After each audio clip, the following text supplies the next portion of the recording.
কিয়ামতের একটি আলামত হলো সুদের প্রবণতা বেড়ে যাবে। আল্লাহ আপনাকে আমাকে এই সুদ থেকে হেফাজত করুক। তাছাড়া কিয়ামতের একটি আলামত হলো মানুষ অন্যায়ভাবে মানুষের সম্পদ দখল করবে। ওই যে আপনি লটারি কাটেন, ওয়ালা তাকুলু আমওয়ালাকুম বাইনাকুম বিল বাতিল, একজন মানুষ অন্য মানুষের সম্পদ দখল করবে, এটা কিয়ামতের আলামত, অন্যায়ভাবে দখল করবে। অথচ আপনি লটারি কাটছেন, যখন আপনার সামনে বলেছে 10 টাকায় হয় না গাড়ি, 10 টাকায় হয় না বাড়ি, হয় না সুন্দরী প্রিয়সীর জন্য লাল টুকটুকি একখানা শাড়ি, তাই 10 টাকার বিনিময়ে নিজের ভাগ্যকে যাচাই করুন। মনে রাখবেন, কপাল যদি না হয় পাখা, ঘুরলেও ঘুরতে পারে ভাগ্যের চাকা। মনে রাখবেন, আজকের দিনের বাম্পার জামাই বাবার উপহার, শ্বশুর বাড়ির আবদার, রাস্তার রাজা পালসার, মাথায় নষ্ট মামা, মাথায় নষ্ট। এ কথা যখন বলেছে আপনার মাথা নষ্ট হয়ে গিয়েছে। আপনি লটারির টিকিট ক্রয় করেছেন, এভাবে যখনই লটারির টিকিট ক্রয় করেছেন, অন্যের সম্পদ আপনি অন্যায়ভাবে ভক্ষণ করেছেন। অথচ আমাদের নবী বলেছেন, মান লাইবা বিন নারদিশিরি ফাকা আন্নামা সাবাগা ইয়াদাহু ফি লাহমিল খিনজিরি ওয়া দামিহি, যে ব্যক্তি লটারির টিকিট ক্রয় করে, জুয়া লটারিতে অংশগ্রহণ করে, সে তার হাতকে শুকুরের রক্ত গোস্ত দিয়ে রঞ্জিত করে। রাস্তা দিয়ে শুকুর গেলে আপনি ঘৃণা করেন, না কেটে থুতু ফেলেন, অথচ আপনার হাতে লেগে রয়েছে শুকুরের গোস্ত, আপনার হাতে লেগে রয়েছে শুকুরের রক্ত, সেই হাত দিয়ে আপনি খাদ্য সেবন করছেন। হাতের শুকুরকে খুব মজা লাগে, রাস্তার শুকুরকে দেখলে ঘৃণা লাগে। হাতের শুকুরকে ঘৃণা করতে পারেন না, থুতু দিতে পারেন না ওই লটারির মুখে, যে লটারির মুখে থুতু দিলাম, যে লটারি আমার হাতকে শুকরের রক্ত এবং গোস্ত দিয়ে রঞ্জিত করে, ওই লটারির মুখে আমি থুতু দিলাম। অথচ আল্লাহ বলছেন সূরা মাইদার 90 নম্বর আয়াতে, ইয়া আইয়ুহাল্লাযিনা আমানু ইন্নামাল খামরু ওয়াল মাইসিরু ওয়াল আনসাবু ওয়াল আজলামু রিজসুম মিন আমালিশ শাইতান ফাজতানিবুহু লাআল্লাকুম তুফলিহুন। হে ঈমানদারগণ, মদ, জুয়া, প্রতিমা পূজা, ভাগ্যবাজি, লটারি, এগুলো শয়তানের যে কাজ রয়েছে, এর ভিতরে নিকৃষ্টতম কাজ। ফাজতানিবুহু, সুতরাং তোমরা এ থেকে বিরত থাকো, লাআল্লাকুম তুফলিহুন, যাতে করে তোমরা সফলতা অর্জন করতে পারো। সম্মানিত উপস্থিতি, অতএব কিয়ামতের আলামত বলছিলাম, অনেক কিয়ামতের আলামত রয়েছে, তবে কিয়ামতের 10টি বড় আলামত রয়েছে। একটা বিশাল আকারের ধোঁয়া প্রকাশিত হবে। যতদিন পর্যন্ত বিশাল আকারের ধোঁয়া প্রকাশ না হবে, ততদিন কিয়ামত হবে না। 2, দাজ্জালের আবির্ভাব হবে। যতদিন দাজ্জালের আবির্ভাব না হবে, ততদিন কিয়ামত হবে না। 3, একটা চতুষ্পর জন্তুর আগমন হবে, যেটা মানুষের সাথে কথা বলবে। যতদিন এই জন্তুর আগমন না হবে, ততদিন কিয়ামত হবে না। 4, পূর্ব দিগন্ত পশ্চিম দিগন্ত থেকে সূর্য উদয় হবে। যতদিন পর্যন্ত পশ্চিম দিক হতে সূর্য উদয় না হবে, ততদিন কিয়ামত হবে না। 5, ঈসা ইবনে মারিয়াম আলাইহিস সালাম দুনিয়াতে আসবেন। যতদিন ঈসা ইবনে মারিয়াম দুনিয়াতে না আসবেন, ততদিন কিয়ামত হবে না। 6, ইয়াজুজ মাজুজের আগমন। ইয়াজুজ মাজুজ না আসা পর্যন্ত কিয়ামত হবে না। 3টি ভূমিধস, পশ্চিম অঞ্চলের ভূমিধস, পূর্ব অঞ্চলের ভূমিধস, আরব উপদ্বীপ ভূমিধস। এই 3টা ভূমিধস না হলে কিয়ামত হবে না। 10, যতদিন পর্যন্ত ইয়ামিন থেকে একটা আগুন না বেরিয়ে মানুষদেরকে হাসরের দিকে তাড়িয়ে নিয়ে যাবে, ততদিন পর্যন্ত কিয়ামত হবে না। অতএব কিয়ামতের 10টি বড় আলামত প্রকাশিত না হওয়ার মধ্যে কিয়ামত হবে না। সম্মানিত উপস্থিতি, আমার সময় শেষ হয়ে গিয়েছে। জি, এখনো 5 মিনিট। আলহামদুলিল্লাহ। অতএব বলতে চাচ্ছিলাম যে যতদিন পর্যন্ত এই 10টি আলামত প্রকাশ না হবে, ততদিন পর্যন্ত কিয়ামত হবে না। সম্মানিত উপস্থিতি, সব কথা নিয়ে তো আর আলোচনা করা যায় না, তবে এই 10টি আলামতের দ্বিতীয় যে কথাটি বলেছি, দাজ্জালের আবির্ভাব। দাজ্জালের আবির্ভাব না হওয়া পর্যন্ত কিয়ামত হবে না। পৃথিবীতে আমাদের নবী বলছেন, আদম আলাইহিস সালাম থেকে শুরু করে কিয়ামত পর্যন্ত যত ফিতনা আসবে, দাজ্জালের ফিতনার চাইতে আর কোনো ফিতনা আসবে না। পৃথিবীর সকল নবীগণ দাজ্জাল সম্পর্কে অবগত করেছেন তার উম্মতদেরকে। নবী মুহাম্মদ সাল্লাল্লাহু আলাইহি ওয়াসাল্লামকে মা আয়েশা রাদিয়াল্লাহু তাআলা আনহা বলছেন, আমি নবী সাল্লাল্লাহু আলাইহি ওয়াসাল্লামকে এমন কোনো সালাত আদায় করতে দেখিনি যে তিনি সালাত আদায় করেছেন, তবে দাজ্জালের ফিতনা থেকে আল্লাহর কাছে বাঁচতে চাননি। তিনি বলতেন, আল্লাহুম্মা ইন্নী আউযু বিকা মিন আযাবি জাহান্নাম ওয়া আউযু বিকা মিন আযাবিল কবর ওয়া আউযু বিকা মিন ফিতনাতিল মাসিহিদ দাজ্জাল ওয়া আউযু বিকা মিন ফিতনাতিল মাহইয়া মাহিয়া ওয়াল মামাত, তিনি সালাত যখনই আদায় করতেন তখন দাজ্জালের ফিতনা থেকে বাঁচতে চাইতেন। অতএব দাজ্জালের ফিতনা পৃথিবীর বুকে সবচাইতে বড় ফিতনা। তবে এই ফিতনা তখনই হবে যখন দাজ্জাল আসবে। যদিও আমাদের মাঝে কেউ কেউ বলেছেন দাজ্জাল এসে গেছে। কেন দাজ্জাল এসে গেছে? দাজ্জাল কোনো মানুষের রূপ ধারণ করে আসবে না। এই মোবাইলটা দাজ্জাল, এই ল্যাপটপটা দাজ্জাল, ওই স্যাটেলাইট দাজ্জাল, এ জাতীয় আরও যা আধুনিক সরঞ্জাম রয়েছে এগুলোই হলো দাজ্জাল। আপনি মিথ্যাবাদী, আপনি মিথ্যাবাদী, আপনি ভণ্ড, আপনি মিথ্যাবাদী। আমাদের নবী বলেছেন দাজ্জালের চোখ হবে কানা, সে চোখে দেখে না। দাজ্জালের কপালে লেখা রয়েছে কাফের। দাজ্জাল মদিনা মক্কা ব্যতীত সব জায়গায় প্রবেশ করতে পারবে। মদিনা মক্কায় ল্যাপটপ নেই, মোবাইল নেই, স্যাটেলাইটের ব্যবস্থা মদিনা মক্কায় প্রবেশ করেনি। আপনি মিথ্যাবাদী। আমাদের নবী বলেছেন ঈসা আলাইহি ওয়াসাল্লাম দাজ্জালকে হত্যা করবে। আপনি মিথ্যা বলেছেন, দাজ্জাল এসে গিয়েছে। স্যাটেলাইটকে আপনি দাজ্জাল বলেছেন, মোবাইল ল্যাপটপকে দাজ্জাল বলেছেন। আপনি মিথ্যাবাদক, আপনি ওই বর্বর। আপনি ওই যে প্রথমে বলেছিলাম যে অশিক্ষিততাই আলেম হবে আর আলেমরা চলে যাবে, আপনি সেই অশিক্ষিত যার ভিতরে কোরআন হাদিসের জ্ঞান নেই, আপনি জাতিকে বিভ্রান্ত করেছেন, নিজেও বিভ্রান্তর মধ্যে রয়েছেন। সম্মানিত উপস্থিতি, অতএব বলছিলাম পৃথিবীর বুকে সবচাইতে বড় ফিতনা দাজ্জালের ফিতনা। আর এই ফিতনা তখন প্রকাশ পাবে যখন দাজ্জালের আবির্ভাব হবে। তবে দাজ্জালের আবির্ভাবের আগেই আপনার আমার হৃদয়ে সবচেয়ে বড় ফিতনা লালন করা হয়। দাজ্জালের ফিতনার চাইতে বড় ফিতনা আপনার আমার কাছে রয়েছে। বলে দিই একটু, দাজ্জালের ফিতনার চাইতে বড় ফিতনা আপনার আমার কাছে রয়েছে। আন আবু সাঈদ খুদরি রাদিয়াল্লাহু তাআলা আনহু قال قال رسول الله خرج علينا رسول الله صلى الله عليه وسلم।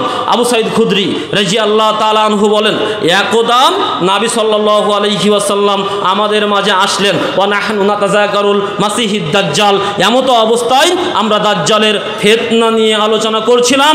ফাকালা আলা উখবিরুকুম বিমা হুয়া আখাফু আলাইকুম ইনদি মিনাল মাসিহিদ দাজ্জাল। নবী সাল্লাল্লাহু আলাইহি ওয়াসাল্লাম বললেন, আমি কি তোমাদেরকে দাজ্জালের ফিতনার চাইতে ভয়ঙ্কর ফিতনার কথা বলে দেব না? তাকুলনা বালা ইয়া রাসূলুল্লাহি সাল্লাল্লাহু আলাইহি ওয়াসাল্লাম। আমরা বললাম দাজ্জালের ফিতনার চাইতে কি ভয়ঙ্কর ফিতনা রয়েছে নবী, আপনি আমাদেরকে জানান। আমাদের নবী বললেন আশিরকুর খফি, সেটা হচ্ছে গোপন শিরিক। আনাকুমুর রাজুলু ফাইসাল্লি ফাইউরিদু সালাতাহু, একজন ব্যক্তি সালাত আদায় করবে এই ভেবেই সালাত আদায় করবে লিমা ইয়ারা মিন নাজরি রাজুলিন, যে তার সালাত আদায় করাটা কেউ দেখছে। অতএব সালাত আদায় করবে আল্লাহর সন্তুষ্টির জন্য নয়, কেউ তাকে দেখছে, লোক দেখানো সালাত আদায় করবে। এই লোক দেখানো সালাত আদায় করাটাই দাজ্জালের ফিতনার চাইতে বড় ফিতনা। ইবনে মাজাহ মিশকাতের 5333 নম্বর হাদিস দিয়ে আমাদের নবী জানিয়েছেন। অতএব পৃথিবীর বুকে আপনি যদি লোক দেখানোর জন্য সালাত আদায় করেন, এটা দাজ্জালের ফিতনার চাইতে বড় ফিতনা। আপনার হজ যদি হয় লোক দেখানোর জন্য, ওই সাইনবোর্ডে আল হাজ লেখানোর জন্য, এই ফিতনা দাজ্জালের ফিতনার চাইতে ফিতনা।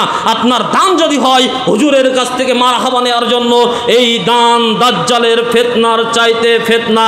আপনি জানেন কিয়ামতের মাঠে তিনজনকে জাহান্নামে দেওয়া হবে, শহীদ, দানবীর আর কারি, যিনি কোরআন তেলাওয়াত করতেন। কেননা এই তিনজনই লোক দেখানোর জন্য করতেন। অতএব সাবধান, দাজ্জালের ফিতনা তো দাজ্জাল আসলেই হবে। দাজ্জালের ফিতনার চাইতে ভয়ঙ্কর ফিতনা রয়েছে আপনার আমার হৃদয়ে, সেটা হচ্ছে লোক দেখানো ফিতনা।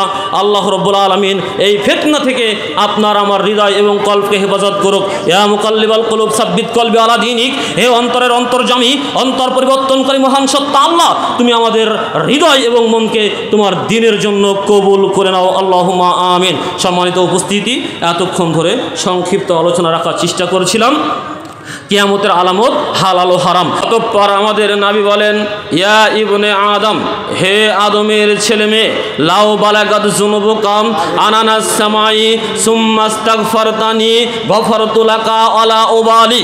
হে আদমের ছেলে মেয়ে, লাউ বালাগাত যুনুবুকা আনানাস সামাই, তোমার পাপ যদি চলে যায় আকাশ পর্যন্ত, সুম্মা আস্তাগফারতানি, অতঃপর তুমি আমার কাছে ক্ষমা ভিক্ষা করো, গফারতু লাকা আলা উবালি, আমি তোমাকে তোমার পাপ ক্ষমা করে দিব। ক্ষমার ব্যাপারে আমি কারোর পরোয়া করি না, ক্ষমার ব্যাপারে আমি কারোর কৈফিয়তদারিত্ব করি না।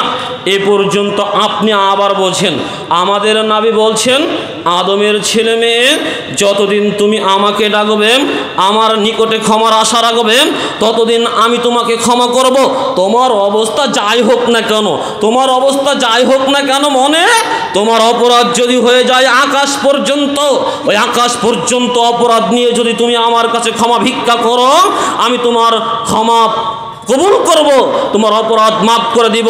কারণ ক্ষমার ব্যাপারে আমি কারোর কৈফিয়তদারিত্ব করি না। কেউ আমার কাছে একথা বলবে না তুমি আপনি উমুককে ক্ষমা করলেন কেন, এই কৈফিয়তদারিত্ব কেউ করবে না, কারোর হিম্মত এটা নেই। ক্ষমার ব্যাপারে আমি কারোর পরোয়া করি না।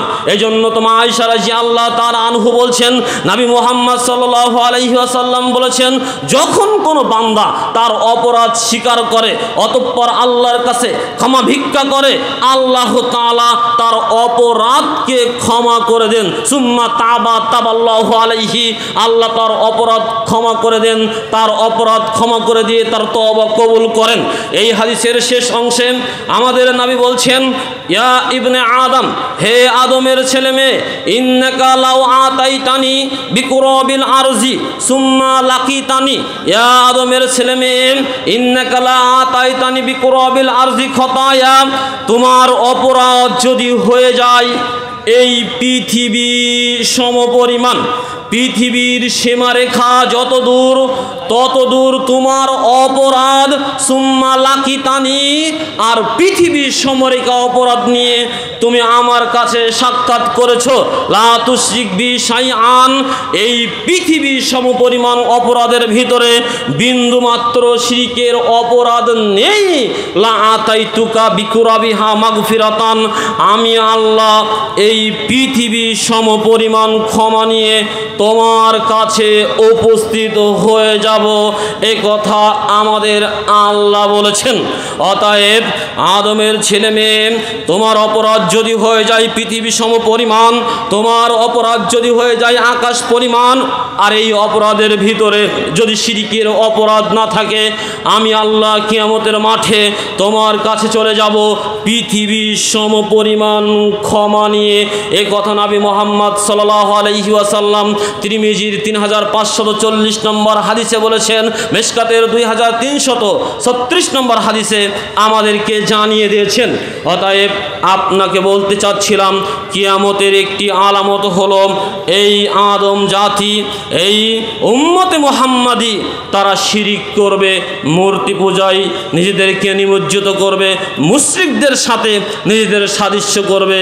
অথচ আমাদের নবী বলেছেন, মানুষ যদি শিরিক না করে মারা যায়, আল্লাহ তাকে জান্নাত দিবেন কোনো এক সময়ে।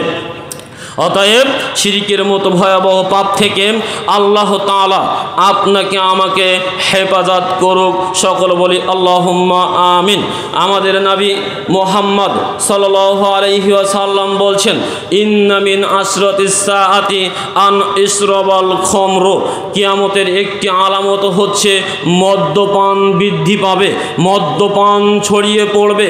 এটা হচ্ছে কিয়ামতের একটি আলামত। কিয়ামতের আলামত হবে মানুষের ঘরে ঘরে মদ্যপান ছড়ে যাবে। এখন তো যদি আমরা এটা বিবেচনা করি, এ কিয়ামতের আলামত আপনার আমার রন্ধে রন্ধে ঘরে ঘরে পৌঁছে গিয়েছে। অথচ নবী মুহাম্মদ সাল্লাল্লাহু আলাইহি ওয়াসাল্লাম বলেছেন, মদ্যপান এমন একটি অপরাধ যেটা হলো সকল পাপের মূল।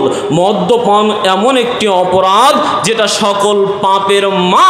অতএব এই পাপ থেকে যেমন মা থেকে যেমন সন্তান জন্ম নেয়, এই পাপ থেকে সকল পাপ জন্ম নেয়। যেমন কোনো এক জিনিসের লিডার সব অন্যায় বা অপকর্মের নেতৃত্ব দিয়ে থাকে, ঠিক এই মদ্যপান হলো সকল অন্যায়ের নেতৃত্ব দিবে। এটাই হলো মূল। এটা আমাদের নবী মুহাম্মদ সাল্লাল্লাহু আলাইহি ওয়াসাল্লাম বলেছেন। নবী মুহাম্মদ সাল্লাল্লাহু আলাইহি ওয়াসাল্লাম ইবনে মাজাহ 3375 নম্বর হাদিসে বলেছেন, যে মুদমিনুল খমরি কাবিদি ওয়াসানিন, সর্বদা নিষাদার দ্রব্য পানকারী হলো মূর্তি পূজকের ন্যায় অপরাধী। অতএব মূর্তি পূজকের ন্যায় অপরাধী হিসাবে আল্লাহ রাসূল সাল্লাল্লাহু আলাইহি ওয়াসাল্লাম সর্বদা নিষাদার দ্রব্য পানকারীকে আমাদের সামনে উল্লেখ করেছেন। নবী মুহাম্মদ সাল্লাল্লাহু আলাইহি ওয়াসাল্লাম আরও বলেন, লা ইয়াদখুলুল জান্নাতা মুদমিনুল খমরি, সর্বদা নিষাদার দ্রব্য সেবনকারী আল্লাহর জান্নাতে প্রবেশ করবে না। এ কথা নবী মুহাম্মদ সাল্লাল্লাহু আলাইহি ওয়াসাল্লাম আমাদেরকে জানিয়েছেন। নবী মুহাম্মদ সাল্লাল্লাহু আলাইহি ওয়াসাল্লাম বলেছেন, সালাসাতুন লা ইয়াদখুলুনাল জান্নাতা আবাদান, তিন শ্রেণীর মানুষ আল্লাহর জান্নাতে যাবে না আবাদান, কখনোই যাবে না। এক, আদ-দাউস, দাউস আল্লাহর জান্নাতে যাবে না। অর রাজলাতু মিনান নিসাই, পুরুষের বেশ ধারণকারী যে সমস্ত নারী রয়েছেন তারা আল্লাহর জান্নাতে যাবে না। তিন, অল মুদমিনুল খমরি, সদা সর্বদা নিষাদার দ্রব্য পান করে যারা, তারা আল্লাহর জান্নাতে যাবে না, কখনোই যাবে না। নবী মুহাম্মদ সাল্লাল্লাহু আলাইহি ওয়াসাল্লাম, ইবনে ওমর রাদিয়াল্লাহু থেকে বর্ণনা করা হয়েছে, নবী সাল্লাল্লাহু আলাইহি ওয়াসাল্লাম বলেছেন, সালাসাতুন, তিন শ্রেণীর মানুষের জন্য কদ হারামাল্লাহু আলাইহিমুল জান্নাহ, আল্লাহর জান্নাতকে হারাম করা হয়েছে। এক, মুদমিনুল খমরি, যে সদা সর্বদা নিষাদার দ্রব্য সেবন করে। দুই, আকুন, যে সন্তান তার পিতামাতার অবদ্ধ রয়েছে। তিন, আদ-দাউস, যিনি দাউস, দাউসকে আল্লাযী ইউকিরু ফি আহলিহিল খবাসা, যে তার পরিবারে নির্লজ্জতা বেহায়াপনার সুযোগ তৈরি করে দিয়েছে, ওই হচ্ছে দাউস। ওই দাউস কখনো জান্নাতে যাবে না। এই হাদিস দিয়ে আমরা তিনজন ব্যক্তি সম্পর্কে জেনেছি, চারজন ব্যক্তি সম্পর্কে জেনেছি, যেখানে দুই হাদিসে বলা হয়েছে যে আল্লাহর জান্নাতে যাবে না তারা যারা সর্বদা নিষাদার দ্রব্য সেবন করে, আর বলা হয়েছে যারা পুরুষের বেশ ধারণ করে তারা, যারা পিতামাতার অবাধ্য তারা আল্লাহর জান্নাতে যাবে না, আর যারা তার নিজ পরিবারে বেহায়াপনার সুযোগ তৈরি করে দিয়েছে ওরাও আল্লাহর জান্নাতে যাবে না, কেননা ও দাউস কখনোই যাবে না। এ কথাই আমাদের নবী বলেছেন, তার জন্য আল্লাহর জান্নাত হারাম করা হয়েছে। যদিও এই কথার সাথে একটা কিয়ামতের আলামত রয়েছে। নবী সাল্লাল্লাহু আলাইহি ওয়াসাল্লাম বলেছেন, দুই শ্রেণীর মানুষের আবির্ভাব হবে যাদেরকে আমি দেখে যাব না। তাদের এক শ্রেণীর মানুষ হলো নিসাউন, মহিলা, কাসিয়াতুন, কাপড় পরে থাকে, আরিয়াতুন, উলঙ্গ, মুমিলাতুন, মাইলাতুন, এই উলঙ্গ কাপড় পরে একজন নির্লজ্জ বেহায়া নারী, সে অন্যকে নিজের প্রতি আকৃষ্ট করে, নিজেও অন্য পর পুরুষের প্রতি আকৃষ্ট হয়। রুউসুহুন্না কাসনিমাতিল বুকতিল মাইলাতি, তার মাথার চুলগুলো বুকতে উটের হেলে পড়া কুজের নেয়, এভাবে হেলিয়ে দুলিয়ে দুলিয়ে রাস্তাঘাটে চলে। লা ইয়াদখুলুনাল জান্নাতা ওয়ালা ইয়াজিদুনা রিহাহা, এই নির্লজ্জ নারী, এই বেহায়া নারী, এই উলঙ্গ নারী জান্নাতে যাবে না। ওয়ালা ইয়াজিদুনা রিহাহা, এমনকি জান্নাতের সুগন্ধিও পাবে না। ওয়া ইন্না রিহাহা লা তুজাদু মিন মাসিরাতিন কাযা ওয়া কাযা, অথচ জান্নাতের সুগন্ধি বহু বহু বহু বহু বহু দূর থেকে পাওয়া যায়। মুসলিম মিশকাত, বাংলা মিশকাত, ইমদাদিয়া পুস্তকালয়, 7ম খণ্ড, হাদিস নম্বর 3369। বর্ণিত হাদিসে আম্মা জান আপনাকে কিয়ামতের আলামত বলেছেন, আপনার নির্লজ্জতাকে আমাদের নবী কিয়ামতের আলামত বলেছেন। আপনি যে ওই শাড়ির নামে একটা মশারি পরেছেন, আপনার মেয়ে যে ওই পুরুষের পোশাক ধারণ করে, আঁটোসাঁটো পোশাক পরে রাস্তাঘাটে চলছে, এটাই নির্লজ্জতা, এটাই উলঙ্গপনা, এটাই বেহাপনা, এটাই কাপড় পরেও একজন নারী ন্যাংটা উলঙ্গ, এটাই হচ্ছে কিয়ামতের আলামত। এই সমস্ত আম্মাজান নারীদেরকে আল্লাহ তাআলা জান্নাতে তো দিবেন না, এমনকি জান্নাতের সুগন্ধি পর্যন্ত দিবেন না। অতএব যত আম্মাজান এখানে হাজির হয়েছেন, মা বোন হাজির হয়েছেন, সকলের প্রতি সবিনয় অনুরোধ, আপনি একটু লজ্জাশীল হন, আপনি আপনার দেহের উপরে কাপড় আবরণ দিয়ে ঢেকে রাখুন, ওই শার্ট প্যান্ট পরা মেয়ে থেকে আপনি সাবধান থাকেন। অভিভাবক আপনি আপনার স্ত্রীকে শাড়ির নামে মশারি কিনে দিয়েন না, আপনার মেয়েকে ওই প্যান্ট শার্ট কিনে দিয়ে উলঙ্গ করে পুরুষের বেশ ধারণ করে রাস্তাঘাটে চলতে দিয়েন না। এটাই কিয়ামতের আলামত। আল্লাহ আমাদেরকে হেফাজত করুক। বলছিলাম কিয়ামতের পূর্বে মদ্যপান বেড়ে যাবে, আর নেশাদার দ্রব্য পানকারীর জন্য আল্লাহর জান্নাত হারাম করেছেন। 4টা হাদিসেই একই কথা। মদ্যপানকারী মূর্তি পূজকের নাই অপরাধী, মদ্যপানকারীর জন্য আল্লাহর জান্নাত হারাম। 3 শ্রেণীর মানুষ জান্নাতে যাবে না, কখনোই যাবে না। তার এক শ্রেণী মদ্যপানকারী। আল্লাহ তাআলা 3 শ্রেণীর মানুষের এক শ্রেণীর মানুষের কথা বলছেন, আল্লাহ তাদের জন্য জান্নাত হারাম করেছেন, সে হচ্ছে মদ্যপানকারী। এখন আপনি বলতে পারেন, হুজুর মদ তো আমরা পান করি না, মদকে আমরা খুব ঘৃণা করি। তো ওই যে আপনি বিড়ি খান, সিগারেট খান, ইনতাস বিড়ি, পাতার বিড়ি না কি যেন বলে, আমি তো অত বলতে পারবো না, বিভিন্ন প্রকার জর্দা খান, 300 পাতি, কুন্ডু, আরও কত কি রয়েছে, গুল খান, তামাক খান, এগুলো তো সবই নেশাদার দ্রব্য। আপনি বলবেন, হুজুর কে বলেছে এগুলো নেশাদার দ্রব্য? জি, সংক্ষিপ্ত পরিসরে আপনাকে আমি 2টি সংজ্ঞা আপনার মাথায় দিতে চাই। নবী মুহাম্মদ সাল্লাল্লাহু আলাইহি ওয়াসাল্লাম বলেছেন, প্রত্যেক নিশাদার দ্রব্যই হচ্ছে খম, আর অকুল্ল খমরুন হারামুন, আর প্রত্যেক খমর হচ্ছে হারাম। অতএব যা প্রত্যেকটি নিশাদার দ্রব্য সেটাই হচ্ছে মদ, আর প্রত্যেক নিশাদার দ্রব্যই হচ্ছে হারাম। অপর এক হাদিসে বলছেন, মা আসকারা কাসিরুহু ফাকলিলুহু হারামুন, যার অধিক খেলে বিবেক নষ্ট হয় তার অল্পটা গ্রহণ করাও হারাম। আপনি এবার বলবেন, এর ভিতরে বিড়ি সিগারেট তো পড়িনি হুজুর। জি পড়েছে।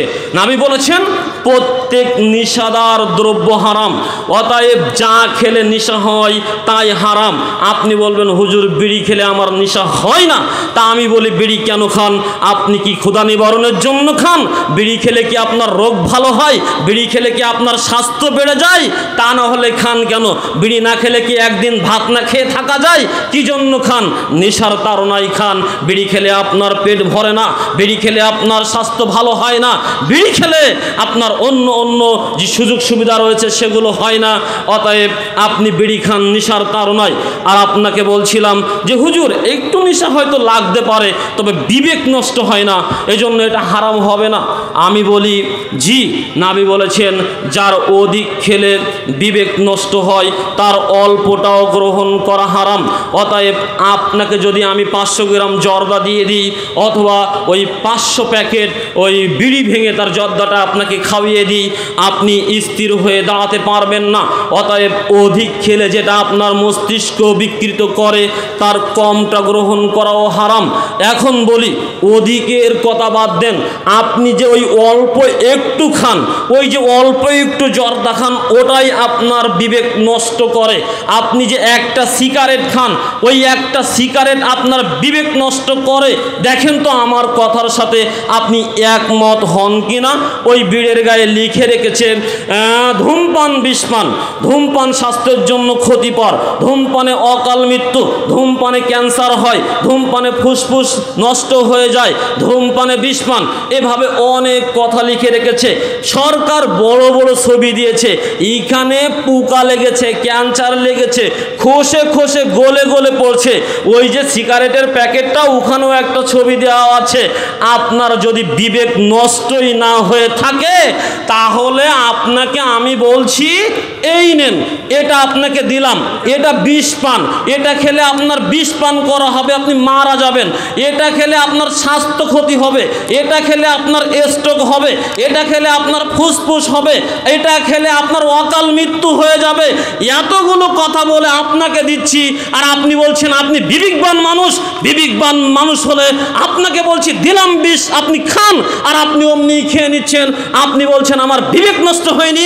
আপনার বিবেক না নষ্ট হলে ওখানে লেখা রয়েছে বিষ পান, আপনি বিষ পান কেন করছেন? ওখানে লেখা রয়েছে স্ট্রোকের কারণ, ওখানে লেখা রয়েছে অকাল মৃত্যুর কারণ, ওখানে লেখা রয়েছে ধূমপান স্বাস্থ্যের ক্ষতি করে, আপনি খাচ্ছেন কেন? আপনার বিবেক নষ্ট হয়েছে তাই আপনি খাচ্ছেন। অতএব ওই যাবতীয় বিড়ি সিগারেট জর্দাগুল যা আপনি মনে করেন, নামে অথবা না নামে, সব কিছুই মদ, সব কিছুই খমর, আর আল্লাহ সব কিছুকে হারাম করেছেন। নবী সাল্লাল্লাহু আলাইহি ওয়াসাল্লাম আমাদেরকে বলেন নেশার সাথে সম্পর্ক 10 শ্রেণীর প্রতি মানুষের আল্লাহর অভিশাপ। এক, যে নেশাদার দ্রব্য প্রস্তুত করে, যে নির্দেশ প্রদান করে, যে নেশাদার বস্তু কি করে, বহন করে, যার জন্য মদ বহন করা হয়, যে নেশাদার দ্রব্য সেবন করে, যে সেবন করায়, যে নেশাদার দ্রব্য ক্রয় করে, যার জন্য ক্রয় করা হয়, যে নেশাদার দ্রব্য বিক্রয় করে, যে নেশাদার দ্রব্যের লাভ্য অংশ লাভ করে, এরা সকলেই সমানভাবে অপরাধী। আপনার বাড়িতে ঘরে ঘরে মা বোনকে দিয়ে আপনি বিড়ি সিগারেট বেঁধে নিচ্ছেন, সেই টাকা উপার্জন করে খাচ্ছেন, আর আল্লাহর জান্নাতের আশা করছেন, আর হুজুরের কাছে কিয়ামতের আলামত শুনতে চাচ্ছেন, তাই না? কিয়ামতের আলামত এটাই যে মানুষ হালাল এবং হারামের তোয়াক্কা করবে না, মানুষ হালাল এবং হারামের তোয়াক্কা না করে অর্থ সম্পদ জোগাড় করবে। আবু হুরায়রা রাদিয়াল্লাহু তাআলা আনহু বলেন, নবী মুহাম্মদ সাল্লাল্লাহু আলাইহি ওয়াসাল্লাম বলেছেন, ইয়াতি আলান নাসি জামানুন লা ইবালিল মারউ মা আখাযা মিনহু আমিনাল হালালি আম মিনাল হারামি। মুসলিম মিশকাত হাদিস নম্বর 2761 বর্ণিত হাদিসে আমাদের নবী বলছেন, মানুষের সামনে এমন একটা সময় এসে যাবে, মানুষের সামনে এমন একটি সময় এসে যাবে যে সময় মানুষ অর্থ উপার্জন করবে কিন্তু একটু চিন্তা করবে না, বিচার বিবেচনা করবে না, আমিনাল হালালি আমিনাল হারামি, আমি কি এটা হালাল উপায়ে উপার্জন করছি না হারাম উপায়ে উপার্জন করছি, হালাল হলো না হারাম হলো, এটা বিচার বিবেচনা না করে মানুষ অর্থ উপার্জন করবে, এমন একটি সময় মানুষের সামনে চলে আসবে। অতএব কিয়ামতের একটি বড় আলামত, কিয়ামতের একটি বড় আলামত, বড় নিদর্শন হলো মানুষ অর্থ উপার্জন করবে অথচ হালাল হারামের বিচার বিবেচনা করবে না, তারাই আবার শুনবে কিয়ামতের আলামত। অথচ একজন মানুষের যদি হালাল উপার্জন না হয় তাহলে তার দোয়া, ইবাদত, সালাত, সিয়াম, জিকির, আজগার, তাসবিহ, তাহলিল, এমন জিকিরের ময়দান, এমন ওয়াজ মাহফিল কোনো তার কাজে আসবে না। আবু হুরায়রা রাদিয়াল্লাহু তাআলা আনহু ক্বালা রাসূলুল্লাহি সাল্লাল্লাহু আলাইহি ওয়াসাল্লাম, আবু হুরায়রা রাদিয়াল্লাহু তাআলা আনহু বলেন, নবী মুহাম্মদ সাল্লাল্লাহু আলাইহি ওয়াসাল্লাম বলেছেন, ইন্নাল্লাহা তাইয়্যিবুন লা ইয়াকবালু ইল্লা তাইয়্যিবান ওয়া আন্নাল্লাহা আমারাল মুমিনিনা বিমা আমারা বিহিল মুরসালিন। শোনো দুনিয়ার মানুষ, আল্লাহ নিজে একজন পবিত্র সত্তা, তিনি পবিত্র ছাড়া কোনো কিছু গ্রহণ করেন না। তিনি নবীগণকে যে নির্দেশ প্রদান করেছেন সেই একই নির্দেশ প্রদান করেছেন মুমিন বান্দা এবং বান্দীদেরকে। তিনি নবী রাসূলগণকে কি নির্দেশ প্রদান করেছেন? সূরা মুমিনুন 51 নম্বর আয়াত, ইয়া আইয়ুহার রাসূল কুলু মিনাত তাইয়্যিবাতি ওয়া'মালু সালিহান ইন্নী বিমা তা'মালুনা আলিম। আমাদের আল্লাহ বলেন, ও নবীগণ, তোমরা পৃথিবী হতে যা পবিত্র তা হতে খাও, সৎ আমল করো, কেননা তোমরা যা করো সে বিষয়ে আল্লাহ অবগত রয়েছেন। অতএব আল্লাহ তাআলা নির্দেশ দিয়েছেন নবীগণকে পবিত্র খাদ্য গ্রহণ করার জন্য, সেই একই নির্দেশ মুমিন মুসলিম নারী পুরুষদেরকেও আল্লাহ প্রদান করেছেন। আপনাকে বলছিলাম, নবী বলছেন আল্লাহ পবিত্র, তিনি পবিত্র ছাড়া কোনো কিছু গ্রহণ করেন না। তিনি নবীগণকে যে নির্দেশ দিয়েছেন সেই একই নির্দেশ দিয়েছেন মুমিন নারী এবং পুরুষদেরকে।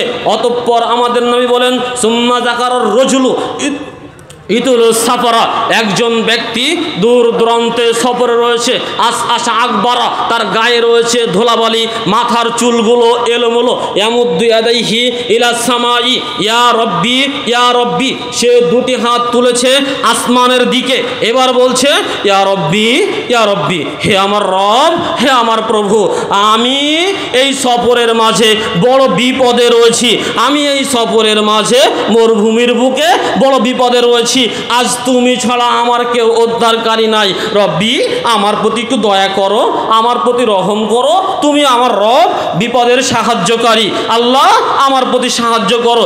এভাবেই আল্লাহর কাছে প্রার্থনা করছেন। এই হাদিস পর্যন্ত বলে আপনার সাথে আমি একটু দুটি আলোচনা করে নিই। জেনে রাখুন, নবী সাল্লাল্লাহু আলাইহি ওয়াসাল্লাম বলেছেন, পৃথিবীতে যদি তিনজন মানুষ দোয়া করে, সেই দোয়ার মাঝে আর আল্লাহর আরশের মাঝে কোনো পর্দা নেই। তিনজন মানুষ দোয়া করবে জমিনিতে, আর দোয়া কবুল হবে আরশেতে। তিনজন ব্যক্তি দোয়া করবে পৃথিবীতে, দোয়া কবুল হবে আরশেতে।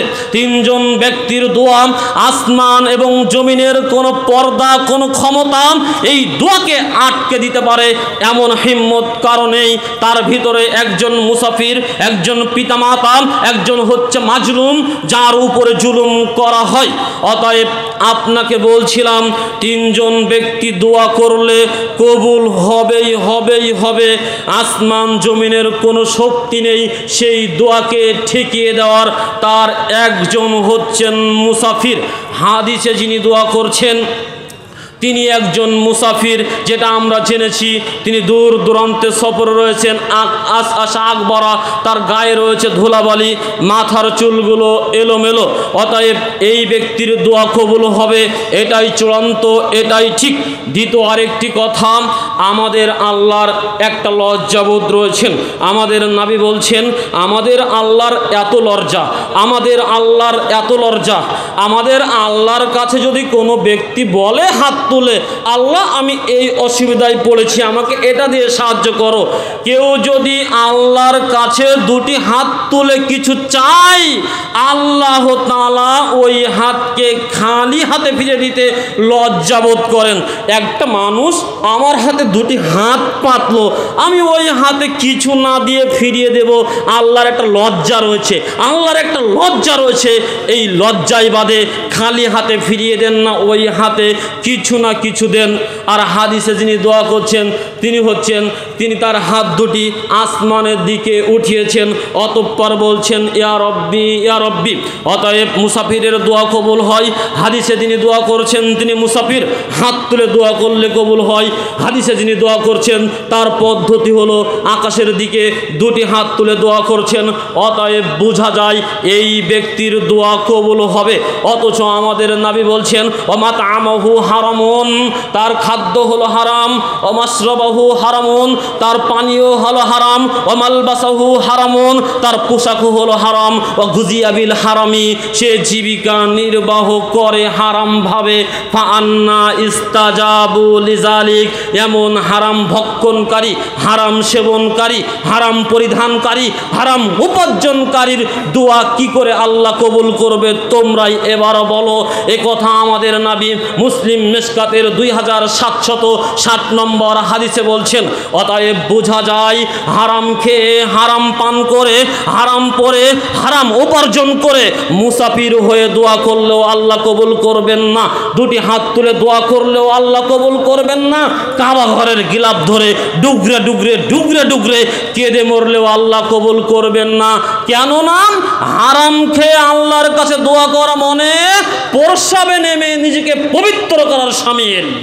সম্মানিত উপস্থিতি, অতএব বলছিলাম কিয়ামতের একটি আলামত, মানুষ হারাম এবং হারামের বিচার বিবেচনা করবে না, কোনটা হালাল কোনটা হারাম এটা বিচার বিবেচনা না করে মানুষ তার জীবিকা নির্বাহ করবে। অথচ আমাদের নবী বলছেন লা ইয়াদখুলুল জান্নাতা নাবাতা মিনাস সুহতি, ওই ব্যক্তি আল্লাহর জান্নাতে যাবে না যার দেহ গঠন করা হয়েছে হারাম উপার্জন দিয়ে, যার দেহের রক্ত মাংস গঠন করা হয়েছে হারাম উপার্জন দিয়ে, ওই ব্যক্তি আল্লাহর জান্নাতে যাবে না। অতএব হারাম থেকে বিরত থাকুন, হারাম উপার্জন থেকে বিরত থাকুন, হারাম সেবন করা থেকে বিরত থাকুন।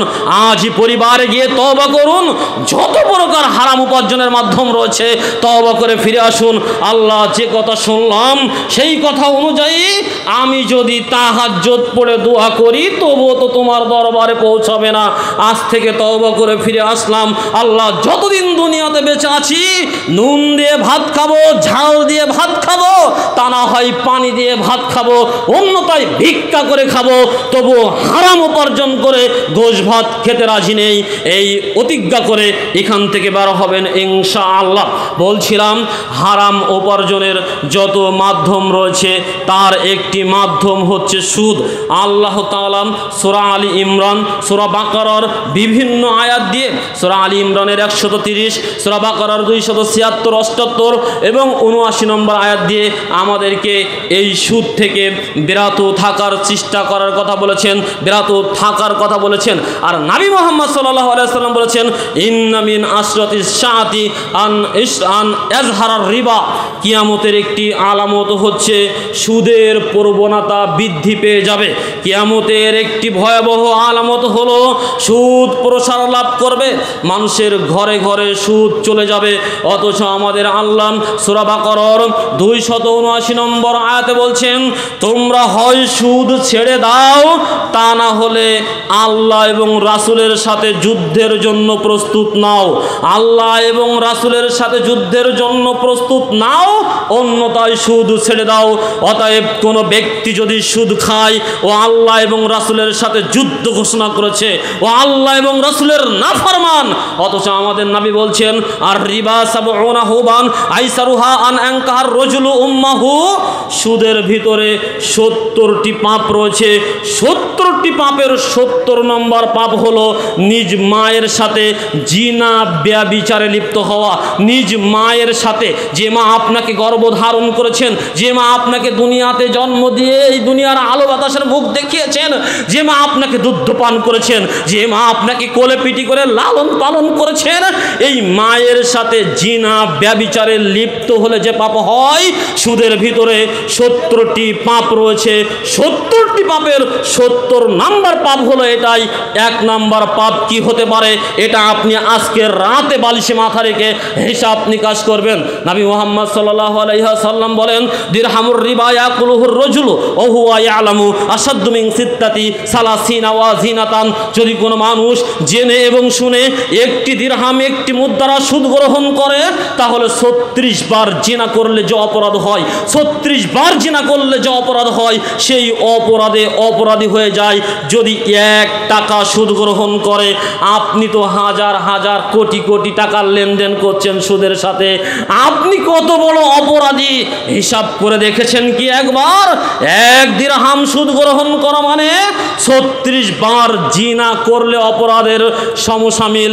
অথচ আপনার পরিবারে, আপনার চোখের সামনে, আপনার সমাজে কোনো নারী, কোনো এবং ছেলে পুরুষ জিনা ব্যভিচারে লিপ্ত হলে আপনি তাকে এত ঘৃণা করেন, এত খারাপ বাসেন, এত ঘৃণা করেন, ওই মেয়ে জিনা করেছে, ওই ছেলে ব্যভিচারে লিপ্ত হয়েছে, অথচ আপনি সুদ খান।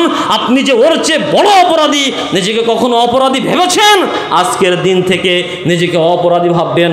নবী মুহাম্মদ সাল্লাল্লাহু আলাইহি ওয়াসাল্লাম বলছেন আকিলার রিবা ওয়া মুকিলাহু ওয়া কাতিবাহু ওয়া শাহিদাইহি ওয়া কালাহুম সাউন। শোনো, যে সুদ খায়, যে সুদ দেয়, যে সুদ লেখে, যে সুদের সাক্ষী হয়, সবাই অপরাধে, সবাই সমান।